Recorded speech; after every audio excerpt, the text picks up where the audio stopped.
హైదరాబాద్ నిన్న రాత్రి ఒక గంట పాటు చీకటిగా మారిపోయింది. ప్రజలంతా గంటసేపు విద్యుత్ ను నిలిపివేశారు. World wide fund for nature పిలుపు మేరకు గత రాత్రి 8:30 నుండి 9:30 వరకు ప్రజలు స్వచ్ఛందంగా ఎర్త్ అవర్ నిర్వహించారు. దీంతో సచివాలయం, అంబేద్కర్ విగ్రహం పరిసరాలు, బుద్ధ విగ్రహం, దుర్గం చెరువు, కేబుల్ బ్రిడ్జ్, చార్మినార్, ప్రభుత్వ కార్యాలయాల్లో ఎర్త్ అవర్ పాటించారు. గంటా శ్రీనివాసరావుకు భీమిలి టికెట్ ఖరారైనట్లు తెలుస్తోంది. భీమిలిలో ఆయన పేరుతో టీడీపీ అధిష్టానం ఐవీఆర్ఎస్ సర్వే నిర్వహించింది. ఈ సర్వేలో గంటాకు సానుకూల ఫలితాలు వచ్చినట్లుగా సమాచారం. దాంతో గంటకు టీడీపీ టికెట్ కన్ఫర్మ్ చేసినట్లు తెలుస్తోంది. త్వరలో ప్రకటించబోయే 4 జాబితాలో గంటా పేరు ఉండనున్నట్లు సమాచారం. మరోసారి చారిత్రక విజయాన్ని సొంతం చేసుకుని అధికారంలోకి రావడమే లక్ష్యంగా వైసీపీ వ్యూహాలు రచిస్తోంది. మేమంతా సిద్ధం పేరుతో రాష్ట్రంలో 21 చోట్ల భారీ బహిరంగ సభలు నిర్వహించేలా ప్రణాళికలు సిద్ధం చేసింది.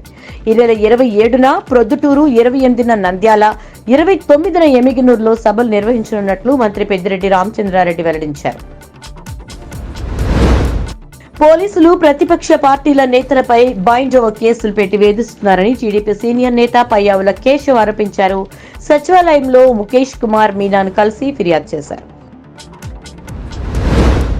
ఫోన్లు ట్యాపింగ్ చేయడం చంద్రబాబుకి అలవాటేనని వైసీపీ విజయవాడ ఎంపీ అభ్యర్థి కేశినేని నాని అన్నారు. ఏబీ వెంకటేశ్వరరావుతో ఫోన్ ట్యాపింగ్ చేయించారని ఆరోపించారు.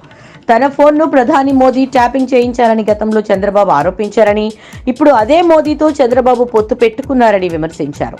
తన ఫోన్ని 2018 నుంచి ట్యాపింగ్ చేస్తున్నారన్నారు. తన ఫోన్ను ట్యాప్ చేయాల్సిన అవసరం సీఎం జగన్ కు లేదన్నారు. చంద్రబాబు హైదరాబాద్ నుంచి తన ఫోన్ను ట్యాప్ చేయిస్తున్నారని మండిపడ్డారు. మంత్రి అంబటి రాంబాబుకు ఆయన సొంత నియోజకవర్గం సత్తెనపల్లిలో సొంత పార్టీ నేతలే బిగ్ ట్విస్ట్ ఇచ్చారు. కట్టావారిపాలెం సర్పంచ్ పార్వతీ కుమారి, ఎంపీటీసీ అనురాధ, ఉమ్మడి జిల్లా ప్రధాన కార్యదర్శి మదమంచి రాంబాబు వైసీపీకి రాజీనామా చేశారు.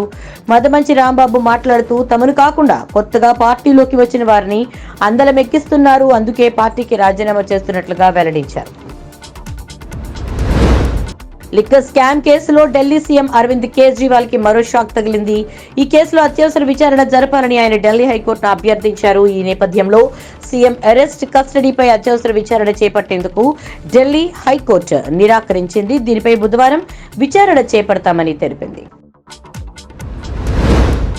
మాదిగల్ని రెచ్చగొడితే పరిణామాలు తీవ్రంగా ఉంటాయని సీఎం రేవంత్ రెడ్డిని హెచ్చరించారు. ఎంఆర్పీఎస్ వ్యవస్థాపక అధ్యక్షుడు మందకృష్ణ మాదిగలు తనకండగా ఉన్నారని చెప్పే రేవంత్ ఎస్సీ వర్గీకరణకు మద్దతునిస్తారా అని ప్రశ్నించారు. వర్గీకరణకు మద్దతిచ్చే ఎవరికైనా తమ మద్దతు ఉంటుందని స్పష్టం చేశారు. పొత్తుల్లో భాగంగా ఏపీ ఎన్నికల బరిలో నిలిచే అభ్యర్థులను బీజేపీ అధిష్టానం ఖరారు చేసింది. 6 లోక్సభ, 10 అసెంబ్లీ స్థానాలకు ఏపీ బీజేపీ సిద్ధం చేసింది. అయితే ఎవరెవరికి సీట్ కేటాయించారనే విషయం ఇంకా తెలీదు. పార్టీలో జరుగుతున్న చర్చ ప్రకారం రాజమండ్రి, అమలాపురం, రాజంపేట, తిరుపతి, అరకు, నర్సాపురం, విజయనగరం స్థానాలకు అభ్యర్థులు ఖరారైనట్లుగా సమాచారం. 2 తెలుగు రాష్ట్రాల్లో నేటి నుంచి 5 రోజుల పాటు ఉష్ణోగ్రతలు పెరిగే అవకాశం ఉందని వాతావరణ శాఖ వెల్లడించింది. సాధారణం కంటే కూడా 2 నుంచి 5 డిగ్రీల వరకు ఉష్ణోగ్రతలు పెరుగుతాయని తెలిపింది.